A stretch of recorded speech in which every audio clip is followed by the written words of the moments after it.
हम बिना थके भजन अभ्यास को कैसे लंबा करें? भजन अभ्यास एक प्रैक्टिस है और प्रैक्टिस जैसे जैसे इंसान ज़्यादा करता है वैसे उसकी प्रैक्टिस और बेहतर होती है। अगर आप एग्ज़ाम्पल लें कि किसी इंसान ने मैराथन रन करना है जो कि 26 मील की रेस होती है, तो पहले दिन ही सोचेगा कि मैं 26 मील भाग लूँगा, तो ऐसे मुमकिन नहीं है। तो पहले दिन शायद वो आधा मील भागता है, फिर उसको क्योंकि रोज़ाना भागता है थोड़ी देर में 1 मील भागना शुरू हो जाएगा। जैसे जैसे समय बढ़ेगा 1 से 5 मील तक पहुंच जाएगा, 5 से 20 मील तक पहुंच जाएगा और फिर मैराथन में वो भाग सकता है। तो जैसे जैसे हम प्रैक्टिस करते हैं हम वो चीज़ और देर के लिए कर सकते हैं। तो भजन जब हम करते हैं, जब हम रोज़ाना भजन अभ्यास में बैठेंगे तो हम देखेंगे कि हम थके बगैर आसानी से समय को बढ़ा पाएंगे। हम देखेंगे कि अगर हमने आधे घंटे से शुरू की है अभ्यास करना, तो आस्ते आस्ते वो आधे घंटे से पौना घंटा हो जाएगा, उससे घंटा हो जाएगा, उससे 1.5 घंटा, 2 घंटे, 2.5 घंटे, और समय के साथ आस्ते आस्ते आस्ते जिस समय के लिए हम बैठ सकते हैं वो बढ़ता चला जाएगा और उसमें हमें कोई थकान होगी नहीं। तो जो की है वो है कि रोज़ाना अभ्यास करना, बाकायदे से ही करना, इसको प्रैक्टिस करना। और जैसे हम प्रैक्टिस करते रहेंगे, रोज़ाना करेंगे, तो हम ज़्यादा देर के लिए आराम से बैठ पाएंगे। क्या केवल ज्योति और श्रुति का अनुभव होने पर ही हमारे कर्म कटते हैं या फिर भजन पर बैठने से ही कर्म कट जाते हैं? हजूर बाबा सावन सिंह जी महाराज फरमाया करते थे कि अगर आप भजन पर बैठे होंगे और अगर आपको लगे कि आपको कुछ दिखा नहीं या सुना नहीं, फिर भी आप भजन पर ज़रूर बैठिएगा। भजन पर बैठना कोई एनालिसिस का टाइम नहीं है। जब हम भजन अभ्यास पर बैठते हैं हमें इस तरीके से बैठना चाहिए कि जो कुछ हमें मिल रहा है वही हमारे लिए बेहतर है। तो उस समय हमें ये सोचना नहीं चाहिए मैंने ये अनुभव किया कि ये अनुभव किया कि ये अनुभव किया कि वो अनुभव किया। जो जो अनुभव हमारे लिए बेहतर होंगे खुद ब खुद होते चल जाएंगे। कई बार मन माया इतना हमारे ऊपर चढ़ी हुई होती है कि हमें अनुभव होता है लेकिन हमें लगता है जैसे नहीं हुआ, क्योंकि हमारा मन शक पैदा कर देता है और हम सोचते हैं पता नहीं अनुभव था कि नहीं था, और सोचते हैं ये नहीं होगा। तो इसलिए जितनी देर भी हम बैठते हैं उसका हमें फ़ायदा होता है। तो हम ज़्यादा से ज़्यादा अभ्यास के लिए बैठें, ये मत सोचें कि हमने क्या देखा क्या सुना, लेकिन बाकायदगी से बैठें तो हमें फ़ायदा ही फ़ायदा होगा। भजन अभ्यास करते समय विचारों पर काबू कैसे पाएं? अच्छे विचार बुरे विचारों से बेटर हैं, अच्छे हैं, लेकिन विचार चाहे अच्छे हों चाहे बुरे हों, अगर वो भजन के समय में आएगा तो हमारी अटेंशन को, हमारे ध्यान को वो जहाँ होना चाहिए वहाँ से दूर कर देगा। तो सही भजन तब होता है जबकि हम विचारों पर कंट्रोल कर पाते हैं। जब विचार रहित होते हैं, जब विचार आते नहीं, तो उस अवस्था तक हमने पहुंचना है।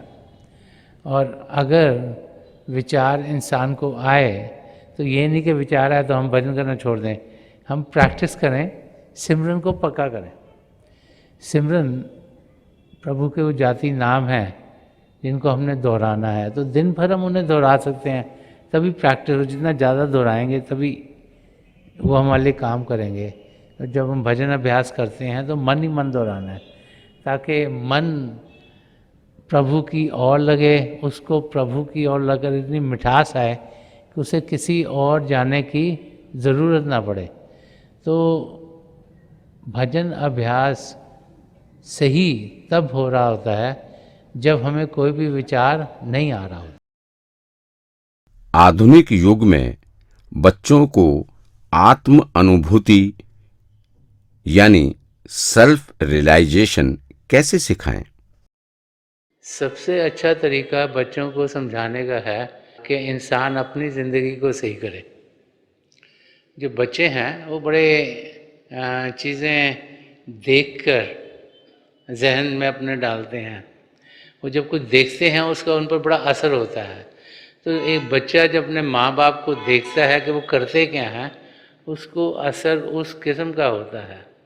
तो आजकल के टाइम में चाहे हमें लगे कि कंपटीशन बहुत है, अगर हम अपने बच्चों को ये समझाएंगे कि ज़िंदगी का ध्येय क्या है, और अगर उनको समझ में ये आया कि अपने आप को जानना बहुत ज़रूरी है, सेल्फ रियलाइजेशन करना बहुत ज़रूरी है, अपने आप को आत्मिक रूप में अनुभव करना बहुत ज़रूरी है, तो फिर वो भी उस किस्म की ज़िंदगी जीना शुरू करेंगे।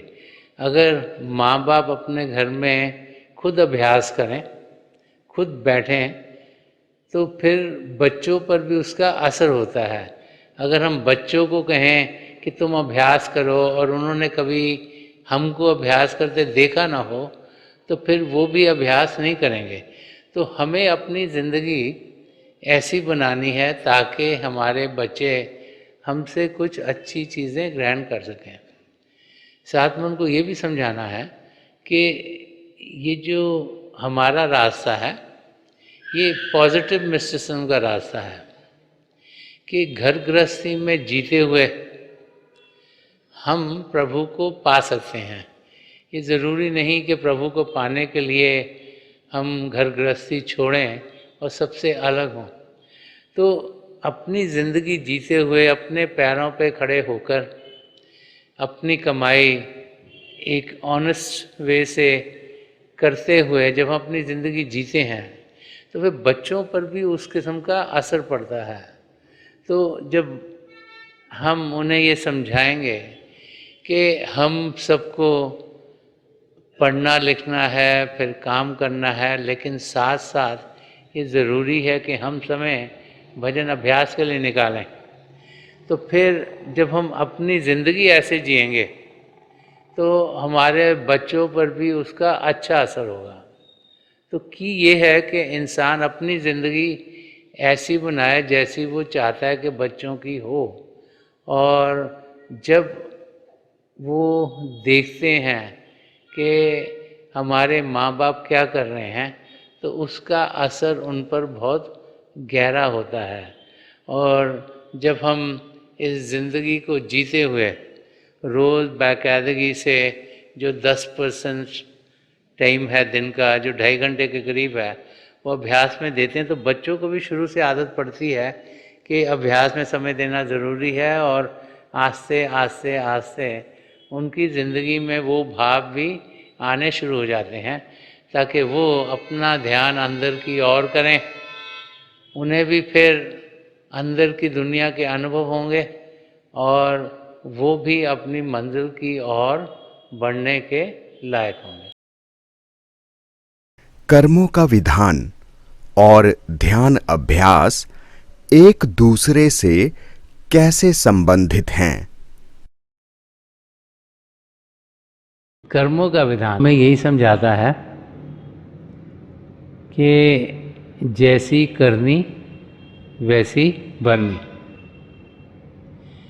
जैसे थर्ड लॉ ऑफ फिजिक्स है कि for every action there is a reaction, कि जैसा हम सोचेंगे, जैसा बोलेंगे, जैसे कार्य करेंगे, उस किस्म का ही हमें भुगतान करना पड़ेगा। अच्छा सोचेंगे, अच्छा बोलेंगे, अच्छे कार्य करेंगे तो हमें खुशी मिलेगी, और अगर बुरा सोचेंगे, बुरा बोलेंगे, बुरे कार्य करेंगे तो भुगतान करना पड़ेगा। तो हमारी आत्मा जो परमात्मा का अंश है, जो जब प्रभु से अलग हुई, जो कि आज इस समय इस मानव चोले में है, तो उसके साथ जब वो पहले मानव चोले में थी, जो जो उसने सोचा बोला कार्य करे वो कर्म बनते गए और वो इकट्ठे होते गए, उनको सच्चित कर्म कहा जाता है। कि स्टोर हाउस ऑफ कर्मास है, जैसे एक ज़िंदगी में कितने कर्म करे वो हो गए, अगले बारी कितने कर्म करे वो हो गए। अब उनमें से थोड़े से लिए जाते हैं जिनको प्रलभ कर्म कहा जाता है, और जो प्रलभ कर्म है वो हमने ज़िंदगी में झेलने हैं, और उन पर ही हमारी 75% लाइफ निर्भर है। और रोज़ाना हम सोचते हैं, हम बोलते हैं, कार्य करते हैं, ये तीसरा हिस्सा है कर्मों का, जिसे क्रियमान कर्म कहा जाता है।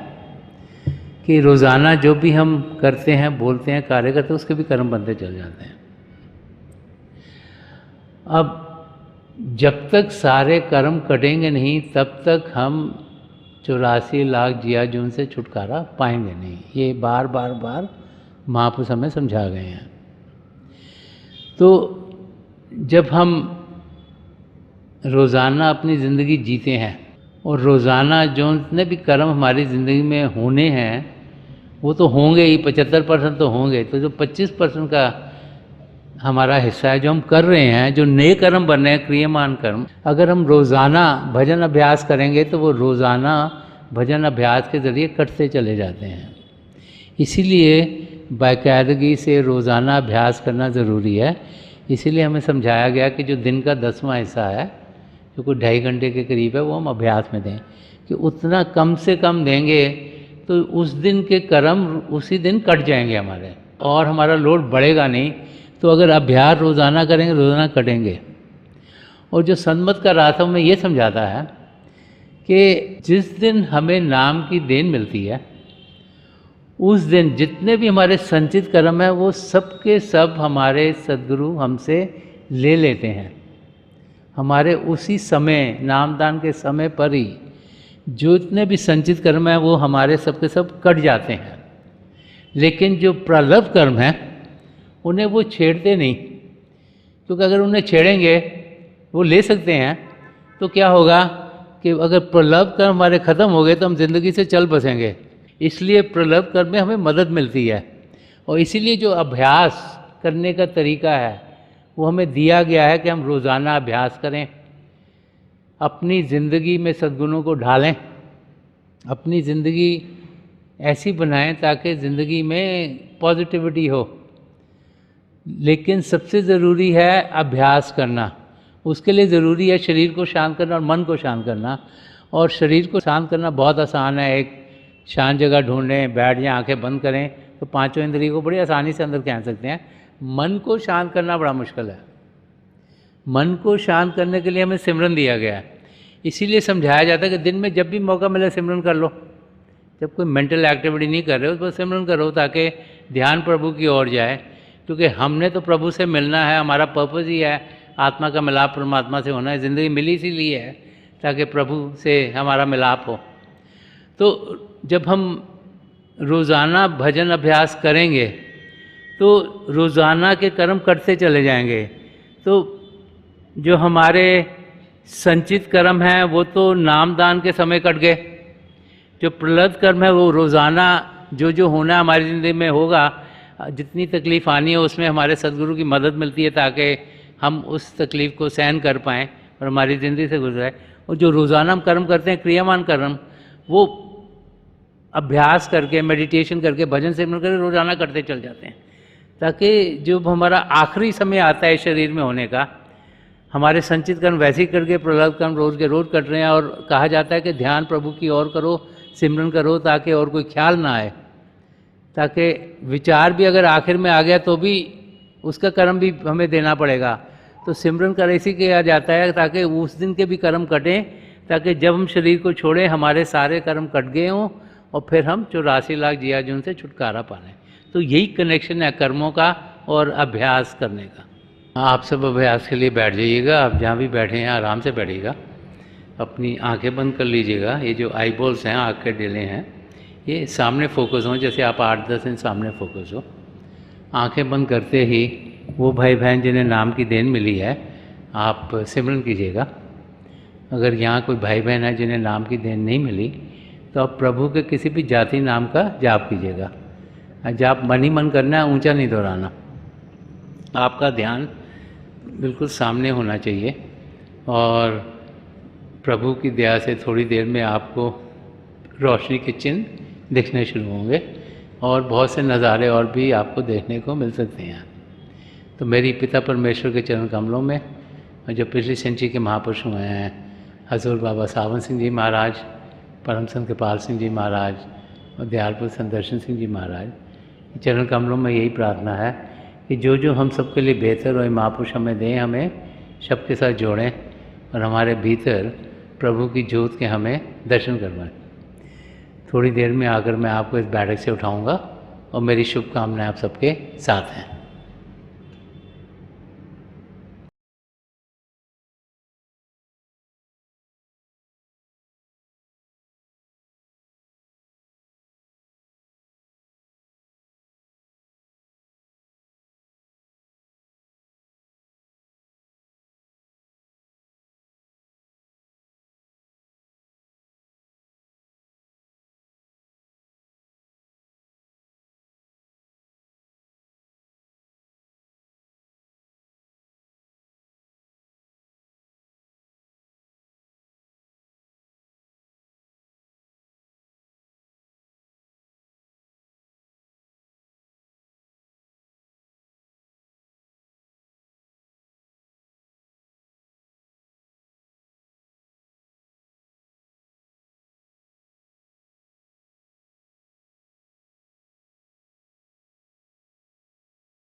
छोड़ दीजिए जी, प्लीज लीव ऑफ।